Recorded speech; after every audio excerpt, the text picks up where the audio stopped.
On August 24, 2024, Russell took part in a UK Centurion Race Walk. In this video we'll share his motivation for entering, the unexpected challenges he faced, and the lessons he learned. The Isle of Man is home to several endurance events, such as the Parish Walk, which covers 85 miles in 24 hours, and the End-to-End Walk, a 39.22 mile race, completed within 10 hours. Russell's interest in race walking started back in 2011, after entering the Parish Walk for the first time. Up until this year, Russell had only participated in local races on the island, but that changed when he decided to sign up for a Centurion event in the UK. His motivation came after this year's Parish Walk, where he stopped at Andreas Church having completed 55.5 miles. Instead of being disappointed at not completing the full 85 miles, he chose to see it as excellent training, and within a week he'd signed up for the Centurion Walk in Gloucester, scheduled to take place just a few months later.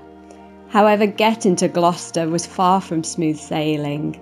We initially booked the Wednesday evening boat from the Isle of Man to Heysham, allowing us 2 full days in the UK before the race to rest and prepare.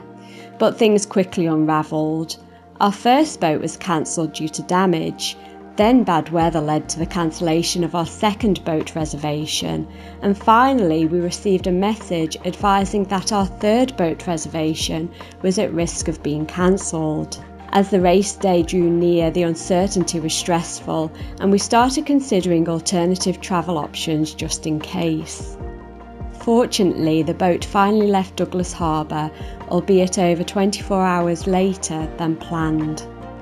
After arriving in Heysham at 2 AM, instead of staying overnight in Lancaster as originally planned, we drove directly to Gloucester, through the night and through heavy rain, finally reaching our Gloucester hotel at 6 AM Friday morning. That afternoon, after a short rest, we visited the Gloucester Athletics Track to familiarise ourselves with the course layout. Seeing it ahead of time helped us prepare mentally, and we got to meet the event organiser, who showed us where the aid stations, rest areas and starting line would be. One of the highlights of the event was having fellow athletes from the Isle of Man also participating, and we looked forward to catching up with them on race day. On race day, Russell arrived at the track relaxed and fully focused on his goal, completing 381 laps of the athletics track within a 24-hour time limit. This would give him the 100 miles he needed to earn Centurion status. The race walk began at 10 AM with 18 walkers in lanes 4, 5 and 6. Among them were international athletes from Australia, Belgium, the Netherlands and the United States. Russell was in good company, as more than half of the competitors had already achieved Centurion status. In fact, many had achieved it multiple times. For this year's event, the organisers partnered with Centurions 1911 to offer a weekend of endurance racing featuring both running and walking.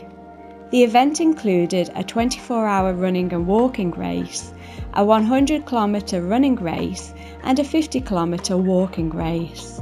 The shared track created a great atmosphere as walkers and runners competed side by side.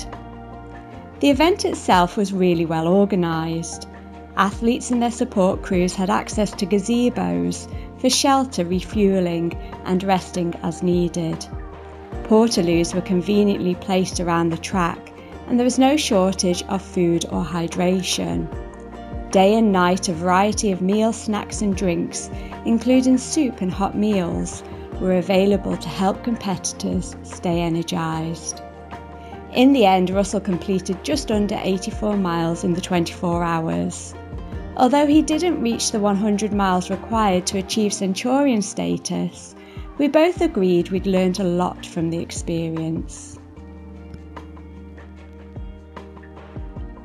Make sure your timing chip is working. Before the race starts, ask your support crew to double check that your timing chip is functioning. You don't want to get a few miles in only to realise it's not recording your progress.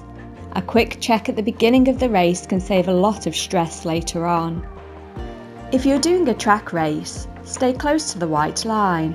In track races, staying as close as possible to the inside line is crucial. Deviating from that line, even slightly, can add extra distance you don't want to cover. This is something Russell experienced firsthand. Just a small deviation can add unnecessary miles to your race, and that can make a huge difference.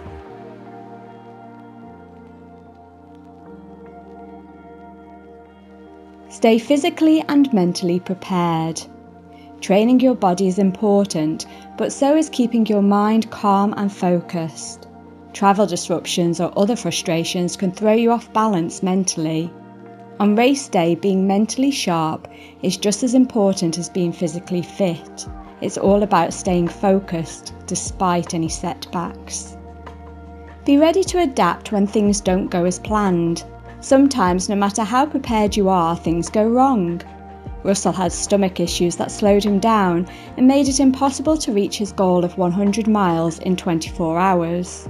Instead of giving up, he shifted his focus. He changed his goal to see how far he could go in the time he had left.